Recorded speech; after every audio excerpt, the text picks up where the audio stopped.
जय हिंद दोस्तों, आज संडे है, लगभग सभी फ्री हैं। यानी ओआरओपी रिलीज हो गया है और इसके ऊपर बहुत सारे सवाल हैं। उन सवालों को देखते हुए सरकार से दो महत्वपूर्ण मांगे हैं।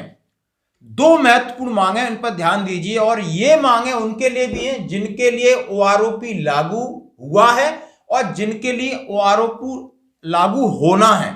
अब हुआ है और होना है, इसका फंडा क्लियर करूंगा। और दो मांगे हैं जो मेजर जनरल सतवीर साहब ने उठाई हैं, उनके पूरे जो उनकी टीम ने उठाई हैं, सरकार से कहा है, उन मांगों के बारे में बात करेंगे। जैसा कि मैं आपको बता दूं, जो प्रेस रिलीज था उसमें नीचे लिखा है कि हर 5 साल बाद पेंशन रिवीजन का प्रावधान है, जो कि लोकसभा की स्टैंडिंग कमेटी ने मंजूर कर रखा है। तो दोस्तों, पहली मांग यह है कि सभी को एक मुश्त एरियर देना चाहिए, वो भी फाइनेंशियल ईयर यानी अभी 31 मार्च 2023 से पहले। पहली मांग ये जायज क्यों है, इसका लॉजिक क्या है, जरा सुनिए, बताएंगे बाद में। दूसरा, अगला जो पेंशन रिवीजन होना है वो 1 जुलाई 2024 को होना है। बिल्कुल जैसे 1 जुलाई 2014 के बाद 5 साल बाद 1 जुलाई 2019 से, फिर अब 1 जुलाई 2024 से।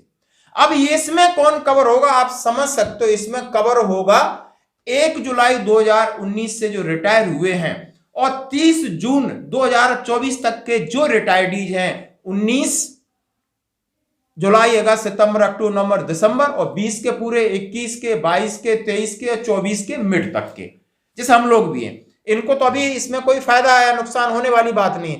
तो इनको जो फायदा होना है, इन दोनों को जोड़ो कि यदि आप छमाही के हिसाब से इसका एरियर जो अभी कल परसों आपने अनाउंस किया दोगे, तो ये 2 साल लगेंगे इसको देने में।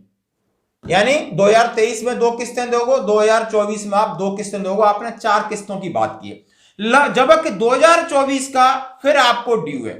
तो यह कहा गया है कि दोनों मांगे एक मुश्त, जो आपने फैमिली पेंशन को देने का वादा किया, इसलिए नॉर्मल पेंशनर को भी एक मुश्त एरियर दो।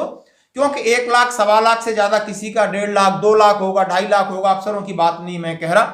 तो इसका वो कहीं ना कहीं सही इस्तेमाल कर सके। यदि आप इनको 25-25, 30-30 हजार में दोगे तो उनके लिए वो शायद वो सही यूटिलिटी नहीं है। ये बहुत लॉजिक है, आप इससे सहमत होंगे। दूसरी बात कहा कि 1 जुलाई 2024 यानी ये जो आपका हर 5 साल का रिवीजन है, उसके लिए फंड एलोकेशन आपके बजट में होना चाहिए। और बिना किसी प्रेशर के, बिना किसी सुप्रीम कोर्ट का दरवाजा खटखटाए हुए, बिना किसी मुझे रोडों पर उतरे हुए, हमारी संवेदनाओं को समझते हुए, हमारी जरूरत को समझ सकते हो, आपके कानून में आपने जब बना रखा है, तो इसके लिए इंप्लीमेंट करने में सिर्फ एक ही समस्या है कि आपके पास फंडिंग का सिस्टम रहता है। उसको आप पहले से इसको कंसीडर करिए और इसको रिवीजन करिए दोस्तों। अब ये जो 2 मांगे हैं, इसके लिए हर चीज आपको क्लियर कर दिए कि अभी से जब आप फोकस करोगे तब 1 जुलाई 2004 का पूरा कर पाओगे।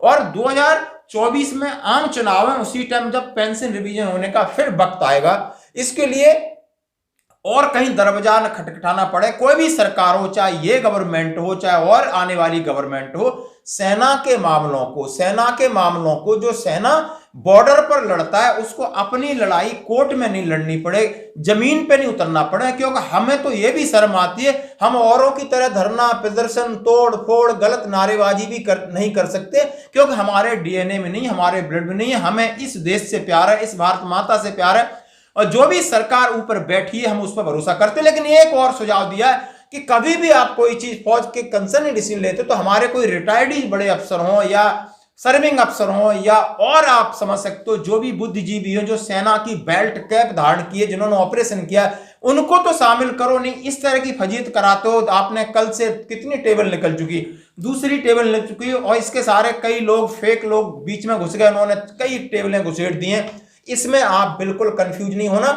ये पीसीडीए में जाएगा, सर्कुलर बनेगा, सर्कुलर नंबर 555 इसका बेस आधार है, और इसी हिसाब से सबकी बढ़ेगी, चाहे वो एक्स ग्रुप है, चाहे वाई ग्रुप है, जो जहां ले रहा है उससे इतने परसेंटेज उछाल की संभावना, जो मैंने सवेरे बात की थी दोस्तों। ये है बिल्कुल फैक्ट, और इन दोनों मांगों से आप सहमत हैं। और जो भी अभी रिटायर होने वाले हैं अगले, उन्हें भी अगले पेंशन रिवीजन का समय पर फायदा मिले, समय पर एक मुश्त रकम मिले, ताकि हमारे काम आए। धन्यवाद दोस्तों।